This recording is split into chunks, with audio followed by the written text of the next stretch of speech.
मित्रों, महाभारत के 131वें अध्याय पर आ चुके हैं। 130 अध्याय समाप्त हो चुके हैं। पिछले अध्याय में हमने जाना था कि द्रोणाचार्य ने भीष्म को अपनी सारी आपबीती सुनाई थी और बताया था कि किस तरह से उनके मित्र द्रुपद ने उनको अपमानित कर दिया है और वह वहाँ से अपमानित होकर के हस्तिनापुर आए हैं। तब भीष्म जी ने उनसे यही कहा था कि आप कौरवों पांडवों को धनुर्विद्या की शिक्षा दीजिए, अस्त्र शस्त्रों का पूरा ज्ञानी बना दीजिए और उसके बदले में हस्तिनापुर से जो भी आपको चाहिए, धन दौलत रुपया पैसा गाय गोरू सब मिलेगा आपको, कोई टेंशन नहीं है।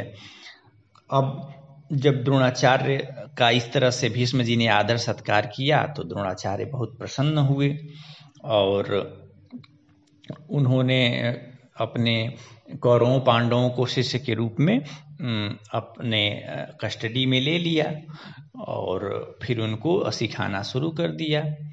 तो द्रोणाचार्य ने अपने शिष्यों से कहा, हे राजकुमारों, जब तुम लोग अस्त्र शस्त्र की विद्या सीख लेना तो तुम लोगों को मेरी एक इच्छा पूरी करनी पड़ेगी।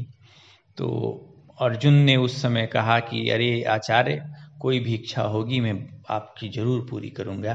तो आचार्य द्रोण को बहुत अर्जुन पर खुशी हुई और अर्जुन ने जब ऐसी बातें कही तो वे बेचारे प्रेम के आवेग में आकर के रो पड़े थे और फिर द्रोणाचार्य ने पांडवों और अन्य शिष्यों को अस्त्र शस्त्रों की शिक्षा देनी शुरू कर दी थी। तो जब अन्य देश के राजाओं ने भी सुना कि ये शिक्षा दे रहे हैं तो वो लोग भी द्रोणाचार्य के पास आए। वृष्ण वंश के, अंधक वंश के क्षत्रिय, कई देशों के राजकुमार और कर्ण भी द्रोणाचार्य के पास ही शिक्षा लेने आया, ऐसा वर्णन है। तो कर्ण जो है वह शुरू से ही अर्जुन से बहुत कंपटीशन रखता था और दुर्योधन का साथ लेकर के दुर्योधन के चढ़ाने पर पांडवों का बहुत अपमान करता था। और इधर जो अर्जुन थे वह धनुर्वेद के बारे में बहुत जिज्ञासा रखते थे और अस्त्र शस्त्रों के लिए उनका बहुत प्रेम था, इसीलिए वह अस्त्र शस्त्रों के प्रयोग में सबसे बढ़ चढ़ के थे। मतलब सबसे अच्छा धनुर्विद्या में वही थे, वही धनुष बाण चलाने में सबसे आगे शुरू से ही थे। और द्रोणाचार्य भी अर्जुन को प्रतिभाशाली छात्र के रूप में मानते थे। और द्रोणाचार्य जी यहाँ एक चालाकी करते थे कि सारे शिष्यों को पानी लाने के लिए कमंडलू दे देते थे, क्योंकि कमंडलू लेट से भरता था, और अपने बेटे अश्वत्थामा को घड़ा दे देते थे जिसका मुंह बहुत बड़ा होता था, जिससे आराम से वो पानी भर के जल्दी चला आता था। और जब तक दूसरे शिष्य धीरे धीरे लौट रहे होते थे तब तक वो अश्वत्थामा को अस्त्र शस्त्रों का, दिव्यास्त्रों का कोई उत्तम विधि बता देते थे कि ऐसे चलाना है, ऐसे करना है, या ये मंत्र जानना है। तो अर्जुन इस बात को टिप लिए कि ऐसी होशियारी कर रहे हैं द्रोणाचार्य, तो वो क्या करने लगे, वारुणास्त्र का प्रयोग करके अपने कमंडलू को बहुत जल्दी भर के अश्वत्थामा के साथ ही आ जाते थे। इसीलिए जो जो चीज़ें द्रोणाचार्य ने अश्वत्थामा को सिखाई थी वो सारी चीज़ें अर्जुन भी सीख लिए और इस तरह से अर्जुन भी अस्त्र शस्त्रों के संचालन में अश्वत्थामा से किसी बात में कम नहीं थे। जो बातें अश्वत्थामा जानता था उससे ज़्यादा वो सारी बातें अर्जुन भी जानते थे, किसी बात में कम नहीं थे। और उनकी लगन और तपस्या देख करके द्रोणाचार्य भी बहुत प्रसन्न रहते थे। तो द्रोणाचार्य ने एक बार रसोइये से कहा था कि अर्जुन को अंधेरे में कभी भोजन मत देना, और यह बात अर्जुन से बताना भी मत कि मैंने ऐसा कहा है। लेकिन संयोग की बात है कि अर्जुन एक बार भोजन कर रहे थे, बहुत जोर से हवा चली और वहाँ जो दीपक रखा था वो बुझ गया।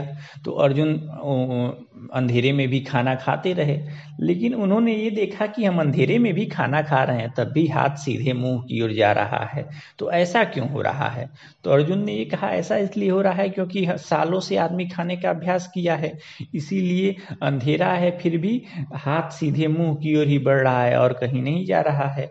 तब अर्जुन के दिमाग में आया कि यानी कि रोशनी की जरूरत नहीं है अभ्यास करने के लिए, अगर हम धनुर्विद्या का अभ्यास रात में भी कर लें तो हो सकता है कि हम रात में भी अपने लक्ष्य को अच्छे से विध सकते हैं। ऐसा सोच करके अर्जुन ने रात्रि में काल में भी अभ्यास करना शुरू कर दिया। तो जब द्रोणाचार्य ने सोते समय धनुष की टंकार सुनी तो आए, तो वहाँ उन्होंने अर्जुन को देखा शस्त्र अभ्यास करते हुए तो वो बहुत प्रसन्न हुए और उन्होंने कहा, हे अर्जुन, मैं तुम्हारी लगन और श्रद्धा से इतना प्रसन्न हूं कि तुमको आशीर्वाद देता हूं कि मैं तुमको इस संसार का सबसे बड़ा धनुर्धर बताऊंगा।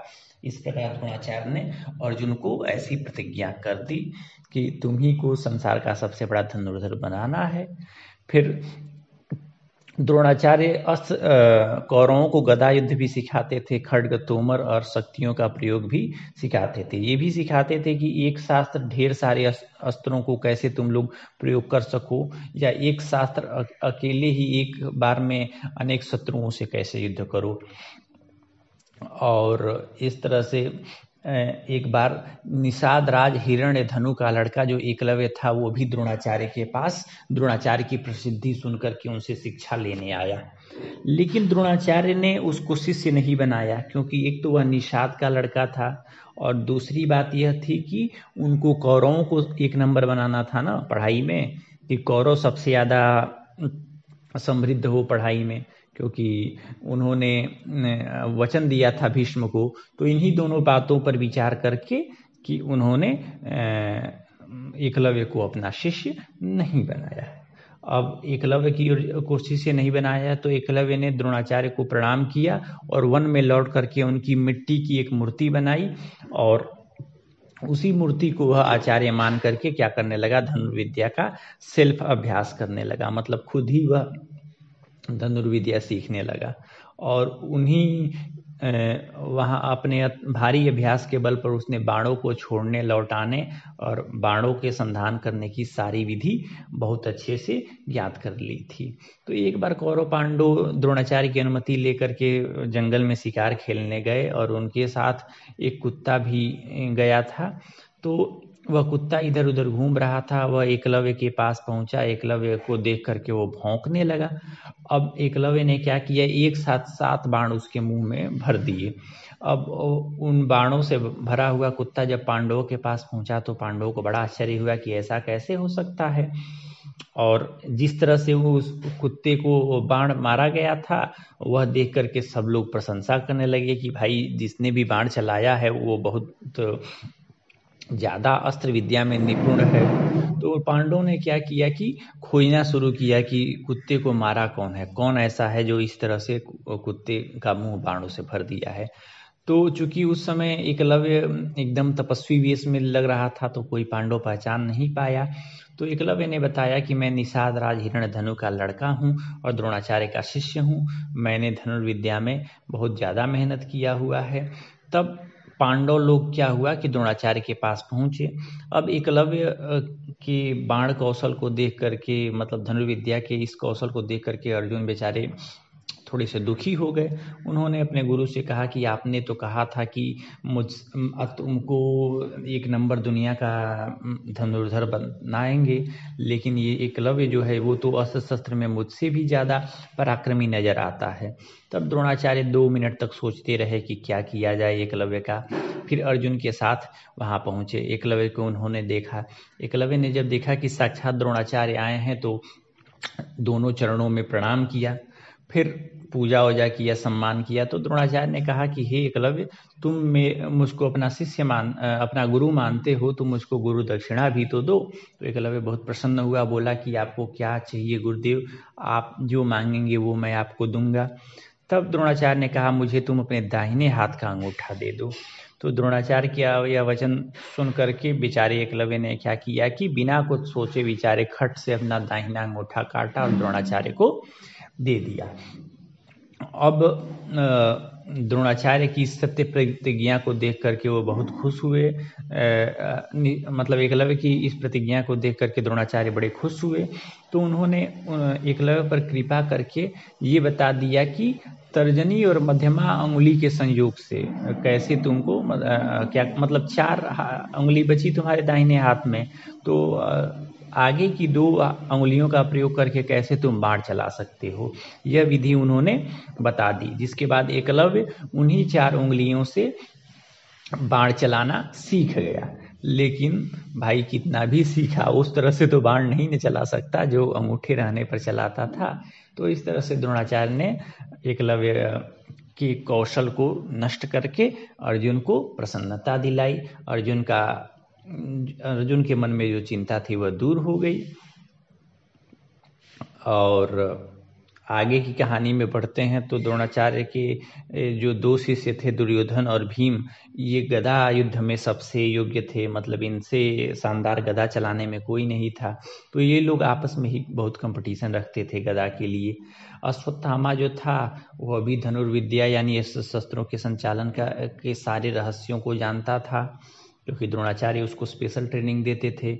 नकुल सहदेव जो हैं वो तलवारबाजी में सबसे आगे थे। और युधिष्ठिर जो थे वह रथ पर बैठ करके कैसे युद्ध लड़ा जाता है उसमें सबसे श्रेष्ठ थे। जबकि अर्जुन जो थे उनको हर युद्ध की कलाओं का सबसे अच्छा ज्ञान था, यानी कि सारे शिष्यों में अर्जुन जो थे वो सबसे श्रेष्ठ थे।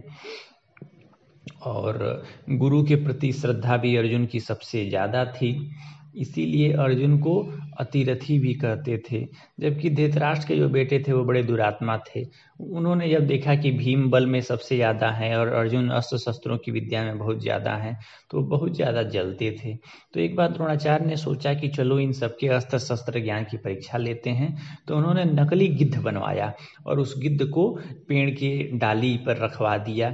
और क्या किया कि अपने सारे शिष्यों से बोला कि इस गिद्ध को तुम लोगों को मारना है, सब लोग अपने धनुष बाण लेकर के आ जाओ, और जब हम आदेश देंगे तो गिद्ध का सर काट करके गिरा देना है। मैं बारी बारी सबको बुलाऊंगा।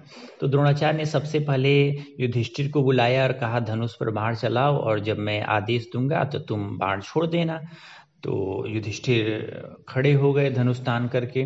फिर द्रोणाचार्य ने कहा कि हे युधिष्ठिर, तुम बताओ कि क्या तुम उस गिद्ध को देख पा रहे हो? तो युधिष्ठिर ने कहा हाँ देख पा रहे हैं। थोड़ी देर बाद द्रोणाचार्य ने कहा कि क्या तुम इस वृक्ष को, मुझको, अन्य भाइयों को भी देख रहे हो? तो युधिष्ठिर ने कहा कि हाँ हाँ महाराज, मैं वृक्ष को भी देख रहा हूँ, आपको, भाइयों को, गिद्ध को, सबको देख रहा हूँ।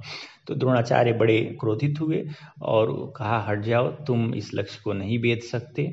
इसी तरह उन्होंने सारे शिष्यों को बुलाया और सबने यही कहा कि अरे गुरुदेव, हम तो बादल भी देख रहे हैं, आसमान भी देख रहे हैं, आसमान में उड़ती चिड़ैया भी देख रहे हैं, पेड़ भी देख रहे हैं, पर्वत भी देख रहे हैं, सब देख रहे हैं। तो इस तरह का जब उत्तर सबसे सुना तो आचार्य बड़े क्रोधित हुए और सबको उन्होंने भगा दिया कि भाग जाओ, तुम लोगों से मतलब ये तुम लोगों को जरूरत नहीं है गिद्ध पर बाण चलाने की। इस तरह से 131वां अध्याय समाप्त होता है। 132वें अध्याय की ओर बढ़ते हैं कि लास्ट में अर्जुन आए। अर्जुन से द्रोणाचार्य ने कहा कि अब तुमको लक्ष्य का भेद करना है, तुम अच्छी तरह से देख लो, जब मैं आदेश दूंगा तो तुमको गिद्ध पर बाण चलाने हैं। थोड़ी देर रुकने के बाद से आचार्य ने अर्जुन से कहा कि क्या तुम गिद्ध को, मुझको और इस वृक्ष को देखते हो, आसमान के बादलों को भी देखते हो? तो अर्जुन ने कहा मैं तो बस गिद्ध को देख रहा हूँ, न वृक्ष को देख रहा हूँ, न आपको देख रहा हूँ। तो द्रोणाचार्य बड़े खुश हुए। 2 मिनट रुक करके द्रोणाचार्य ने कहा कि हे अर्जुन, अब तुम क्या देखते हो? गिद्ध को अगर देखते हो तो बताओ उसके पैर कैसे हैं, उसके पंख कैसे हैं? अर्जुन ने कहा कि महाराज, आपने गिद्ध को के मस्तक को काटने की बात कही थी, तो मुझको तो गिद्ध का मस्तक बस दिख रहा है, उसके पूरे अंग भी नहीं दिख रहे हैं, मैं बस गिद्ध का मस्तक भर देख रहा हूँ। तो द्रोणाचार्य बहुत खुश हुए और उन्होंने कहा अर्जुन बाण चलाओ। और अर्जुन ने बाण चला करके उस गिद्ध का मस्तक काट डाला। तब द्रोणाचार्य को बहुत ही खुशी हुई, अर्जुन को गले से लगा लिया और उनको ये विश्वास हो गया कि यही जो मेरा शिष्य है वही द्रुपद को युद्ध में पराजित कर पाएगा। एक बार की और कहानी है कि जो द्रोणाचार्य हैं वह अपने शिष्यों के साथ गंगा जी में स्नान करने गए। उसी समय एक मगरमच्छ ने द्रोणाचार्य जी के जांघ को धर लिया। अब द्रोणाचार्य अपने को बेचारे छुड़ा नहीं पा रहे थे, तो उन्होंने अपने शिष्यों से कहा कि इस मगरमच्छ को मार करके मुझे बचाओ। लेकिन अन्य राजकुमार तो असफल रहे, लेकिन अर्जुन ने तत्काल 5 बाण से उस मगरमच्छ को मार डाला। तो द्रोणाचार्य बड़े ही खुश हुए और अर्जुन से कहा कि हे अर्जुन, मैं तुमको ब्रह्मशिर नाम के अस्त्र के प्रयोग की विधि भी बताऊंगा और कैसे इसका संचालन करते हैं सारी चीजें बताऊंगा। और यह बहुत ही खतरनाक अस्त्र है, इतना खतरनाक कि मनुष्यों पर तो इसका प्रयोग कभी करना ही मत, क्योंकि अगर तुम किसी शक्ति वाले मनुष्य पर इसका प्रयोग किए तो समझो कि वो मनुष्य तो मरेगा ही, साथ ही ये सारा संसार जल के भस्म हो जाएगा। ये इतना खतरनाक अस्त्र है, इसीलिए हे अर्जुन, मैं तुम पर प्रसन्न होकर के यह अस्त्र दे रहा हूँ। इस अस्त्र का प्रयोग तब करना जब कोई अमानवीय शत्रु तुमको युद्ध में पीड़ा दे, मतलब कोई देवता या कोई राक्षस जब तुमको युद्ध में कष्ट देने लगे और उसको तुमको मारना हो, वध करना हो, तब इस अस्त्र का प्रयोग करना। तो अर्जुन ने कहा कि हाँ गुरुदेव, मैं ऐसा ही करूँगा। जब अर्जुन ने ऐसी प्रतिज्ञा की तब द्रोणाचार्य ने उनको ब्रह्मशिर नाम का अस्त्र दिया और पुनः कहा कि संसार में तुम्हारे जैसा कोई दूसरा धनुर्धर पैदा न, मतलब धनुर्धर इस समय नहीं होगा। यह इस ऐसा कह करके 132वां अध्याय हम समाप्त करते हैं। 133वें अध्याय पर जाते हैं कि द्रोणाचार्य ने जब देखा कि सारे कौरव पांडव अस्त्र शस्त्र की समस्त विद्याओं को सीख चुके हैं और बहुत ज़्यादा टैलेंटेड हो चुके हैं, तब उन्होंने क्या किया कि धृतराष्ट्र से कहा कि आपके सारे राजकुमारों को हमने सारी अस्त्र विद्याओं में निपुण कर दिया है। अब अगर आपकी आज्ञा हो तो ये लोग अपनी सीखी हुई विद्या का संचालन करके आप लोगों के सामने अपने कला कौशल का प्रदर्शन करें। तो धृतराष्ट्र ने कहा कि आपने बहुत बड़ा उपकार किया कि हमारे बच्चों को समस्त शस्त्रों की शिक्षा दी। तो आपको जो दिन अच्छा लगे उस दिन आप क्या करिए कि तैयारी करवा करके अस्त्र शस्त्र के कौशल का प्रदर्शन करने का अवसर दीजिए, ताकि इस नगर के जो लोग हैं वो लोग भी तो जाने कि हमारे राजकुमार कितने योग्य हैं, क्या क्या सीखे हैं। मैं तो नेत्रहीन हूँ, देख नहीं पाऊंगा, लेकिन और लोग तो देखेंगे। ऐसा करके धृतराष्ट्र ने अपने महामंत्री विदुर से कहा कि हे विदुर, द्रोणाचार्य जी जैसा प्रबंध करने को कहते हैं वैसा प्रबंध करो, ताकि ये तो जाना जाए कि हमारे बच्चों ने क्या क्या सीखा है। फिर द्रोणाचार्य जी की आज्ञा मान करके विदुर जी ने उनकी सलाह से एक भूमि पसंद की। उसी भूमि पर उन्होंने क्या किया कि प्रेक्षागृह बनवाया और मतलब सारा अरेंजमेंट करवाया कि सब स्टेडियम बनवाया कि इसी स्टेडियम में ये लोग क्या करेंगे कि अपने अस्त्र शस्त्रों की विद्या का प्रदर्शन करेंगे और चारों तरफ सारे नगरवासी, राजा और राजमंत्री, सेनापति वगैरह जो भी श्रेष्ठ लोग हैं वो लोग देखेंगे कि इन्होंने क्या क्या सीखा है। अब पूरा प्रसंग है कि उन्होंने वो जो स्टेडियम बनवाया था, वो जो रंगभूमि कहते हैं, उसको कैसे सजाया गया। जब रंगभूमि बन गई तो द्रोणाचार्य अश्वत्थामा के साथ वहाँ पर पहुँचे और भी जो भी राजा वगैरह थे सब लोग वहाँ पहुँच गए। पांडव लोग भी अपना एकदम सज धज करके वहाँ पहुँच गए थे और खड़े हो गए थे कि जैसे ही गुरु जी आज्ञा देंगे वैसे हम लोग अपना अस्त्र शस्त्र का कौशल दिखाएंगे। तो उनके अस्त्र शस्त्र के कौशलों को देख करके जो पूरा दर्शक समूह था वह वाह वाह कर उठता था। पहले धनुष बाण के पैतरे दिखाया, फिर राजकुमारों ने अस्त्र रथ कैसे संचालन किया जाता है वो सारी चीज़ें दिखाई लोगों को। कुश्ती लड़ा, हाथी और घोड़े की पीठ पर बैठ कर के कैसे युद्ध किया जाता है वो सारे चीज़ देखे। फिर तलवार और ढाल का प्रयोग करते हुए कैसे तलवारबाजी किया जाता है, ये सारी चीज़ें राजकुमारों ने कर करके दिखाया। उनके फुर्ती को देख करके दर्शकों को बड़ा आनंद आया कि हाँ भाई, ये जो राजकुमार हैं ये बहुत शक्तिशाली हैं और बहुत अच्छा सीख करके आए हैं। दुर्योधन और भीम लास्ट में गदा लेकर के लड़ने आए और जब उन लोगों का लड़ना शुरू हुआ तो सब लोग वाह वाह कर उठे, क्योंकि कभी दुर्योधन आगे निकल जाता था गदा युद्ध में, कभी भीम आगे निकल जाते थे। उस समय अंधे धृतराष्ट्र को विदुर जी सारा प्रसंग सुना रहे थे कि रंगभूमि में क्या क्या हो रहा है। उसी तरह से कुंती जो थी वो गांधारी को बता रही थी कि कौन राजकुमार क्या कर रहा है। इस तरह से महाभारत का 133वां अध्याय समाप्त होता है। 134वें अध्याय की ओर बढ़ते हैं। तो जैसा कि हमने बताया कि भीम और दुर्योधन का गदा युद्ध चल रहा था, तो वो गदा युद्ध एकदम भीषण होने लगा। दोनों लोग आपस में सच में एकदम मारामारी पर कूद पड़ गए। तब द्रोणाचार्य ने अपने बेटे अश्वत्थामा से कहा कि ये लोग बहुत क्रोध में आकर के एक दूसरे से लड़ाई कर रहे हैं, तो तुम क्या करो, भीम और दुर्योधन के इस गदा युद्ध को रुकवाओ। तब अश्वत्थामा ने उन दोनों को कहा कि गुरु की आज्ञा है कि आप लोग युद्ध बंद करिए। तो ऐसा कहने पर दोनों लोग शांत हो गए और युद्ध बंद हो गया। तब अंत में द्रोणाचार्य ने कहा कि एक मेरा शिष्य है जो मुझे पुत्र से भी ज़्यादा प्रिय है, और वह युद्ध में मैं मानता हूँ कि भगवान विष्णु की तरह पराक्रमी है, उस इंद्रपुत्र अर्जुन का आप लोग कौशल देखिए। ऐसा कह करके उन्होंने अर्जुन का परिचय दिया। फिर अर्जुन रंगभूमि में उतरे और अर्जुन ने अपने बाणों का कौशल दिखाना शुरू किया। जब कुंती ने अपने अर्जुन का इतना सम्मान देखा तो कुंती बहुत आनंदित हुई। धृतराष्ट्र भी पूछने लगा कि हे विदुर, ऐसा दर्शक क्यों इतना हल्ला कर रहे हैं, कौन ऐसा व्यक्ति है जो रंगभूमि में आया है। तो विदुर ने बताया कि अर्जुन आए हैं, इसीलिए मैं सब लोग इतना उत्साह प्रकट कर रहे हैं। तो धृतराष्ट्र बोले कि कुंती के बेटे इतने शक्तिशाली हैं, यह देख करके मैं बड़ा ही प्रसन्न महसूस कर रहा हूँ।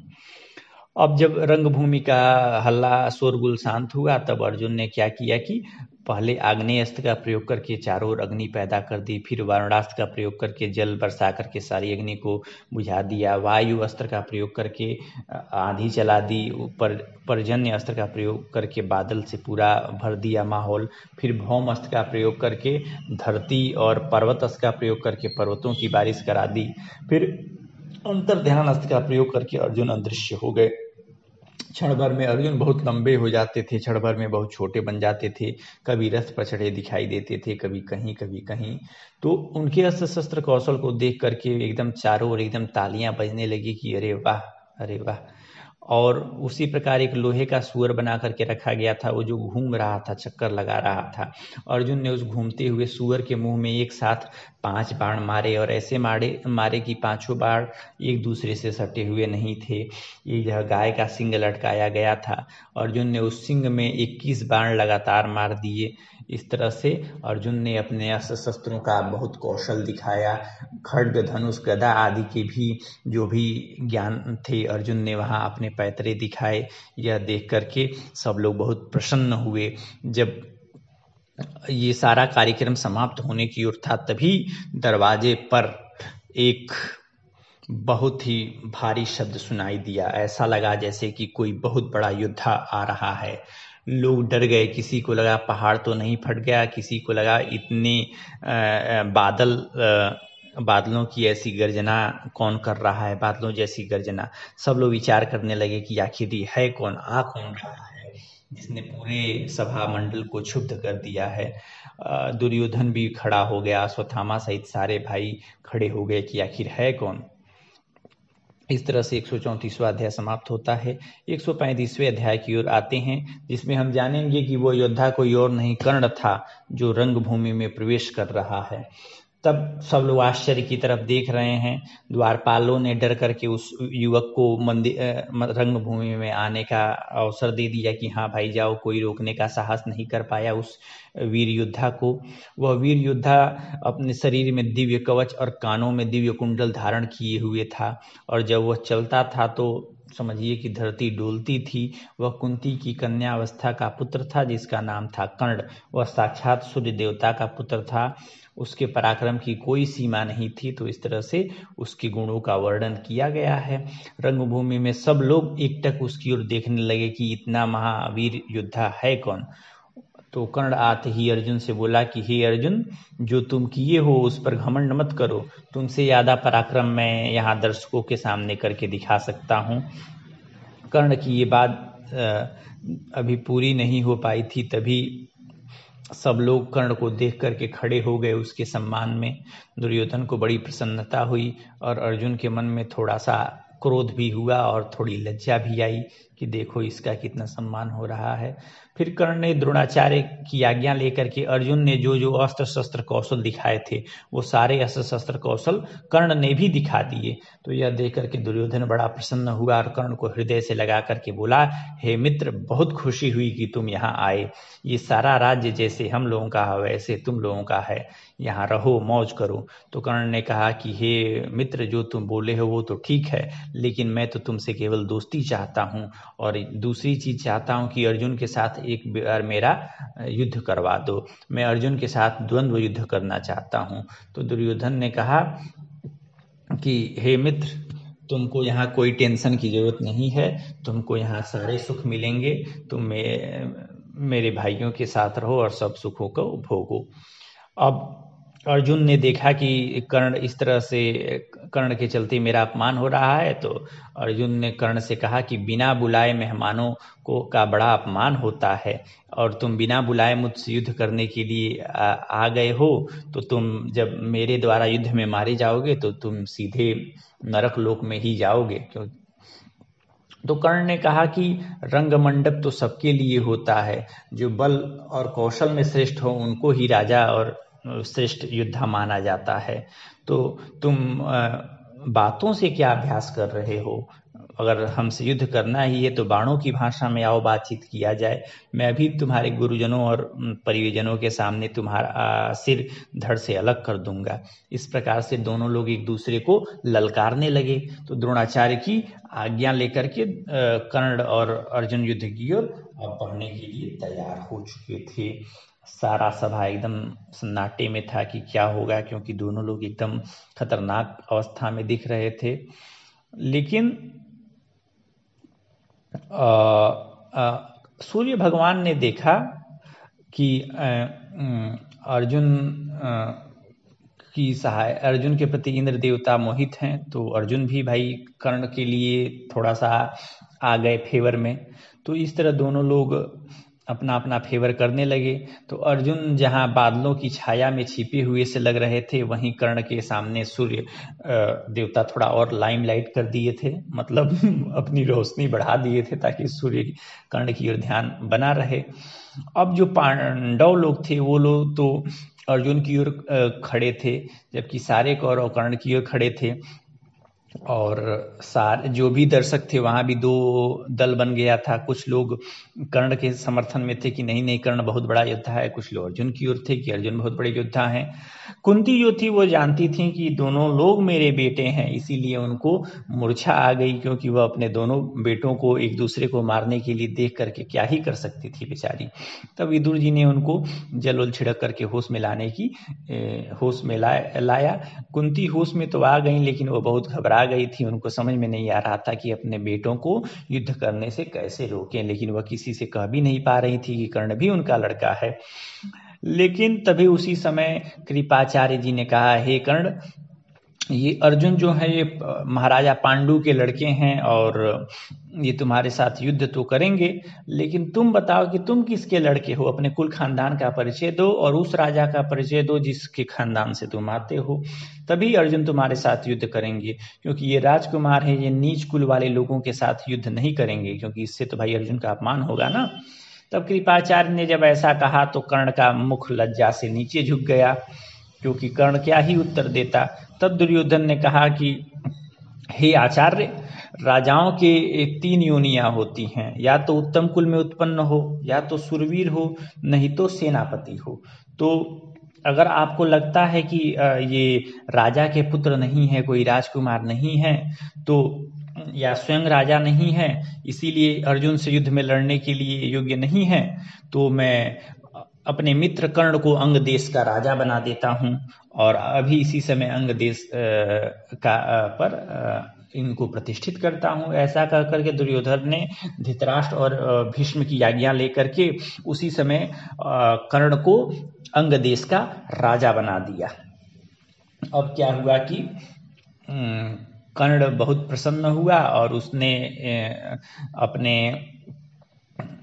सब लोगों का बहुत आदर सम्मान किया और दुर्योधन से कहा कि हे दुर्योधन, तुमको क्या चाहिए, जैसा कहोगे वैसा मैं करूंगा।